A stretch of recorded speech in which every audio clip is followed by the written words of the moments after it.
नमस्कार, प्रबोधन दिशा न्यूज मध्ये आपले स्वागत। नव्या युगाची नवी दिशा देणारी प्रबोधन दिशा न्यूज।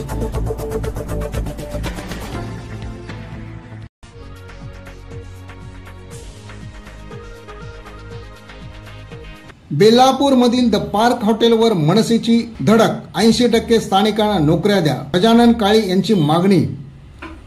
मनसे प्रवक्ते व नवी शहर अध्यक्ष गजानन काळे यांची परिवर्तन यात्रा 7व्या दिवशी बेलापूर सीबीडी येथे पोहोचली। यावेळी गजानन काळे व त्यांच्या सहकाऱ्यांनी द पार्क या हॉटेलकडे आपला मोर्चा वळवला। यावेळी मनसेने द पार्क हॉटेलच्या व्यवस्थापनाला हॉटेलमध्ये एकूण किती स्थानिक कामगार असतात याची विचारणा केली। यावेळी भेटलेले बहुतांश कर्मचाऱ्यांना मराठी बोलता येत नव्हते। यावरून हॉटेलने राज्य शासनाच्या 80% स्थानिकांची नोकर भरती या शासन निर्णयाला हरताळ फासल्याचे आढळून आले। त्याचप्रमाणे अजूनही हॉटेलने आपली नोंदणी शासनाच्या कौशल्य रोजगार व उद्योजकता विभागाकडे का केली नाही अशी विचारणा सुद्धा गजानन काळे यांनी द पार्क प्रशासनाला केली। येत्या काही दिवसात हॉटेलने एकूण भरतीची माहिती आणि त्यात किती स्थानिक आहेत याची माहिती मनसेला द्यावी असे सुनावले।